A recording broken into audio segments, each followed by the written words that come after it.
My family has worked this land for 3 generations, but when I saw that HOA president marching up to my fence that morning, demanding I remove my cattle for lowering property values, I never imagined my security recorders would catch them in a midnight scheme that would expose everything. Stick around to see how I taught this power-hungry HOA a lesson they'll never forget. Back in 1947, my grandfather bought this property with everything he had saved up from the war. I still remember him telling me stories about how he built every fence barrier by hand, working from sunrise to sunset. This wasn't just any piece of territory, it was his American dream. He passed it down to my father, who taught me everything I know about agriculture, about caring for the animals, about doing things the right way. For decades, it was just us and a few other farming families out here. But then, about 2 years ago, these fancy estates started popping up, million-dollar homes with their manicured gardens, just a stone's throw from where my cows graze. At first, we tried to be good neighbors. I even invited some of them to our annual harvest barbecue. Then, last month, that certified letter showed up in my mailbox. The new HOA was demanding changes, said my cows were decreasing property values. Can you believe that? But what really got my attention was what my security cameras picked up that same night. 3 people with flashlights were sneaking around my property line, taking pictures. Something wasn't right, and I was about to find out just how deep this whole thing went. The very next morning, I was out checking the fence line when I saw her, Sarah Matthews, the new HOA president, stomping across my front pasture in her designer heels. She had this thick binder under her arm, and that look on her face, the one like she owned the place. Behind her were 2 board members, taking pictures and shaking their heads at my barn. I'll never forget how she started waving around some property maintenance ordinance, telling me my cows had to go within 30 days. Her voice was dripping with that condescending tone as she listed off violations. Apparently, my historic barn was an eyesore, and the morning sounds of farm life were disturbing the peace. But what she didn't expect was me pulling out those yellowed, zoning documents my grandfather had kept all these years. Her face turned red when I showed her that big stamp marking this as protected agricultural land since 1943. I explained how my grandfather had the foresight to get these protections in place, knowing someday someone might try to push us out. That's when Tom Miller, our retired neighbor, came walking over. Turns out he wasn't just any retiree. He was a former county judge. He took one look at their documents and started laughing. He told me later about 2 other landowners just down the road who'd been pressured to sell their acreage recently.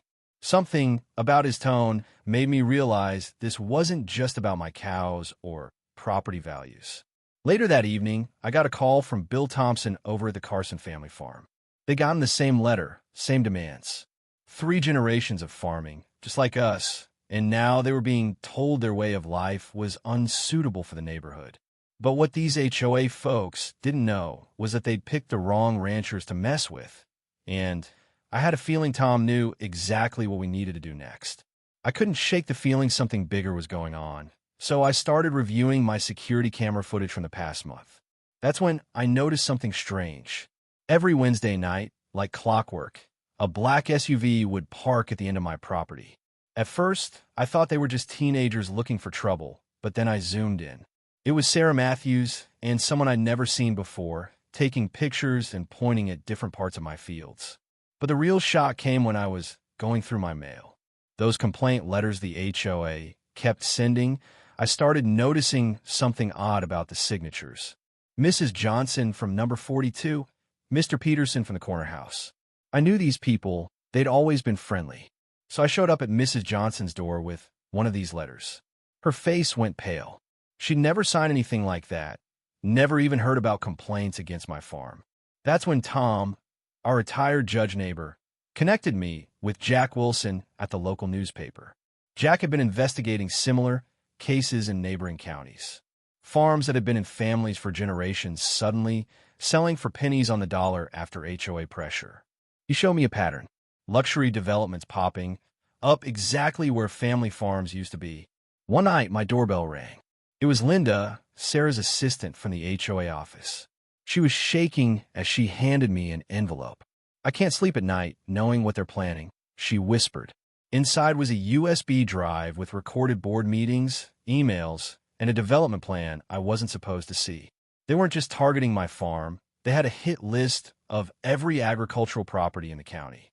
The more I dug, the more pieces fell into place.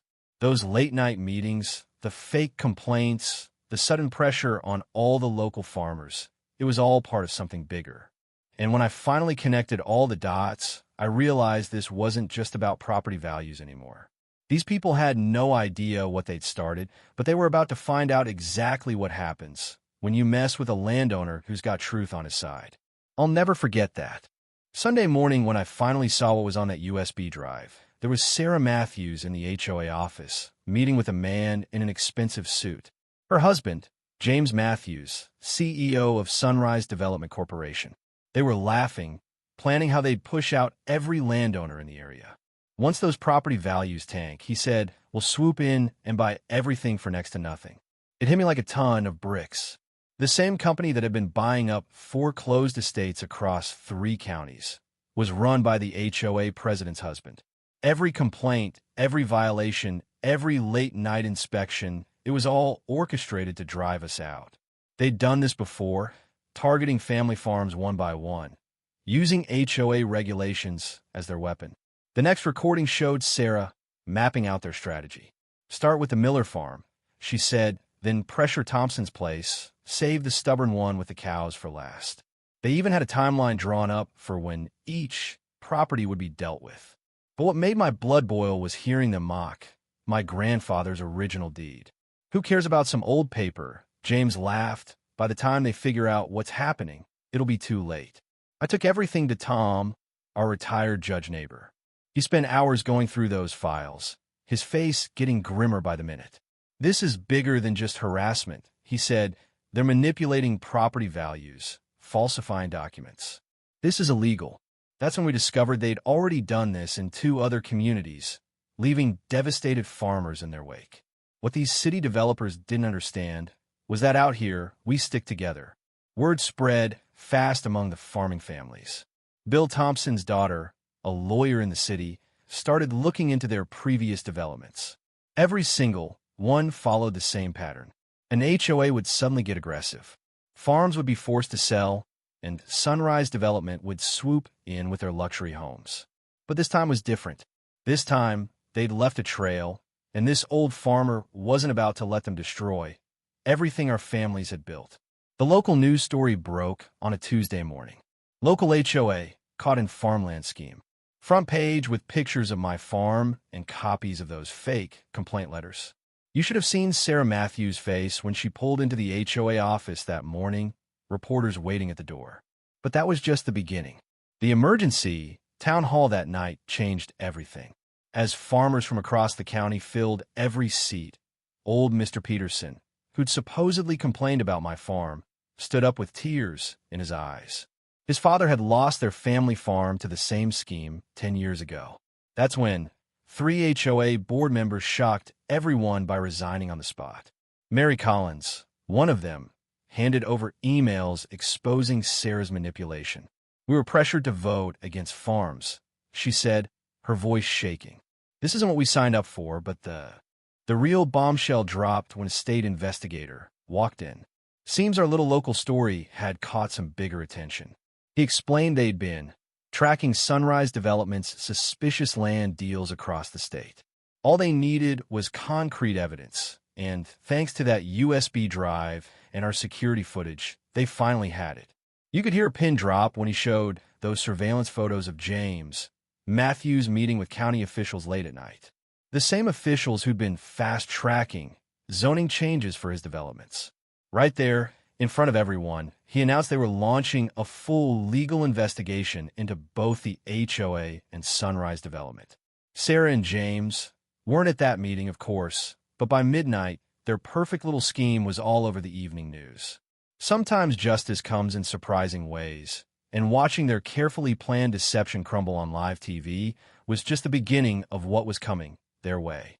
When we finally got our hands on Sunrise Development's master plan, it was worse than anyone imagined. Their sleek corporate proposal mapped out a 5-year strategy to transform our entire farming community into what they called premium lifestyle estates. Every single family farm was marked for acquisition. They've been planning this for years. Their blueprint read like a war plan against rural America. Infiltrate HOAs, create impossible regulations, drive down values, force distressed sales. My farm, tagged as problematic, required aggressive measures. Each family surrender was scheduled like clockwork. But here's where their plan backfired spectacularly. Remember Linda, the HOA assistant who gave me that USB drive? She'd been quietly collecting evidence for months. Meeting recordings, emails between Sarah and the corrupt zoning official, even photos of cash changing hands in parking lots. When the state attorney general's office saw what we had, things moved fast. Then we found a smoking gun, a memo from James Matthews himself, bragging about how they'd modernized 3 other farming communities into luxury developments. These farmers are sitting on gold mines, he wrote. They just need the right motivation to sell. That motivation was systematic harassment, backed by corrupted HOA power and a network of shell companies stretching across 12 counties. But they never expected a small-town farmer with security cameras and a retired judge for a neighbor to bring their whole operation crashing down. They thought they could bully us into giving up our heritage. Instead, they'd exposed a corruption scheme that went far beyond our little community. That's when they showed their real colors. James Matthews himself walked onto my property one morning, flanked by 2 expensive-looking lawyers. He pulled out a checkbook right there in my front yard. "Name your price," he said, like everything has a price tag. "This development is happening whether you like it or not. You can either leave wealthy or leave broken." I just stood there thinking about my grandfather's hands building these fences, my father teaching me to care for this land. The check he was offering had more zeros than I'd ever seen, but then I heard a truck door slam. Seems word had gotten around fast. Bill Thompson was there with his daughter, the lawyer. Then Tom, our retired judge neighbor, walked up. Within minutes, half the farming community had shown up. What happened next spread like wildfire on social media. Someone recorded the whole thing. The community standing together, Matthews trying to buy us off, and the moment his own wife, Sarah, walked up, looking like she'd seen a ghost. See, while he was trying to bribe me, that security footage of their late-night meetings was playing at the emergency county commissioners meeting. Our community fundraiser the next week was something else. Families who'd lost their ranches to Sunrise in other counties drove for hours to be there. Local businesses donated everything from food to legal services. Even city folks who'd bought those fancy new houses showed up to support us. Turns out they'd moved here because they loved the idea of living near real farms, not another soulless development. The video of our confrontation hit national news. Reporters started digging into similar cases across the country. Other farming communities began checking their HOA connections to development companies. The movement was growing bigger than anything we could have imagined. But the real showdown came at that final HOA board meeting. We all showed up. Farmers, locals, even some of those suburban folks who'd originally supported the HOA. One by one, we laid out the evidence. The fake complaints, the manipulated property values, the midnight meetings. Sarah and James sat there, watching their perfect plan fall apart as their own board members turned against them. By the time we finished, there wasn't a person in that room who didn't understand what was really at stake. This wasn't just about my cows or property values anymore. This was about protecting a way of life that was being threatened all across America. And standing there, surrounded by my neighbors, I knew we'd started something that couldn't be stopped with any size checkbook. When the state investigation findings hit, it wasn't just justice, it was vindication for every farmer who'd ever felt powerless against corporate fraud. We'd uncovered one of the largest land grab schemes in state history. Forged documents, manipulated values, bribes to officials, and a trail of destroyed farming families just like mine. I was in the barn when they came to arrest Sarah and James Matthews. All those designer suits and fancy cars couldn't protect them now. The charges read like a grocery list. Conspiracy, fraud, racketeering, falsifying official documents. Those late-night meetings caught on my security cameras. They were the nail in the coffin. Every single one showed them plotting with officials who were supposed to be protecting our interests. The courthouse was packed for their arraignment. Farmers from 3 counties showed up, some who'd lost everything to their schemes, others who'd been next on their target list. When the judge, an old farmer's daughter herself, denied them bail, you could feel the justice in that room. But this was bigger than just 2 people getting caught. The investigation exposed their entire network.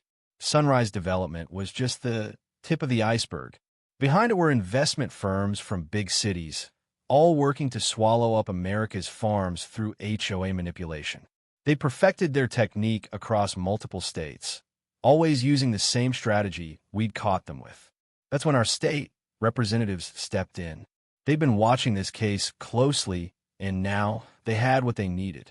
New legislation was drafted specifically designed to protect agricultural land from HOA overreach. They called it the Heritage Farm Protection Act, and I'm proud to say it all started because one stubborn farmer refused to move his cows. Local farmers gathered at my place the day we heard about the first guilty verdict. Bill Thompson brought his famous apple pie, and Tom, our retired judge neighbor, couldn't stop grinning. The state's attorney stood right where Sarah Matthews had first confronted me, announcing that Sunrise Development's assets would be frozen, their developments halted, and their victims would have a chance at justice. The national media picked up the story. Suddenly, our little community became a symbol of standing up to corporate corruption. Other farming communities started investigating their own HOAs, looking for similar patterns. What started with my security cameras had sparked a movement across the heartland. The collapse of Sunrise Development made headlines nationwide. Their entire house of cards came tumbling down. The shell companies, the fake investment funds, everything. But the real victory wasn't watching their empire crumble. It was seeing our community come back stronger than ever. Remember those HOA board members who resigned that night? They were replaced by people who actually cared about our community. The new president, old Mrs. Johnson, who'd been falsely accused of complaining about my farm. First thing she did was tear up those ridiculous regulations about agricultural properties. This is farm country, she said, and we're going to keep it that way. The Farm Protection Ordinance we fought for became a model for other communities. State representatives from across the country started calling, wanting to know how we'd done it. Our little victory sparked a movement. Farmers working with their neighbors to protect their heritage, their way of life. Those luxury developments Sunrise had planned, the new owners turned them into something special. They worked with us local farmers to create what they called agricultural integrated communities. Instead of trying to hide the farms, they celebrated them. They even started a weekly farmers market, right where Sarah Matthews had planned to build her clubhouse. You should see my property now. Those cows that want it gone, they're still here, grazing peacefully. But now, families from the new homes bring their kids to watch them, learning about where their food comes from. We even started an educational program with the local schools. Turns out people want to live near real farms, not just another cookie-cutter development. The best part? Those property values they were so worried about, they've gone up more than anyone expected. Turns out, having protected farmland and a strong community is worth more than any luxury development. Every morning, I walk my fence line just like my grandfather did, and I see something he never could have imagined. A community that finally understands the true value of its farming heritage. And Sarah and James Matthews, last I heard, they're facing serious time behind bars. But their biggest punishment might be knowing that their scheme didn't just fail, it backfired completely, making our farming community stronger than ever. You know, they try to bully this old farmer off his land with their fancy paperwork and backroom deals.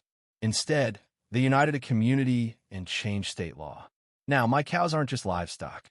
They're a symbol of standing up to corruption. And those property values they were so worried about, they're higher than ever, thanks to having real, honest farmers as neighbors. Sometimes, the best view isn't a fancy golf course, it's a reminder of what makes America resilient.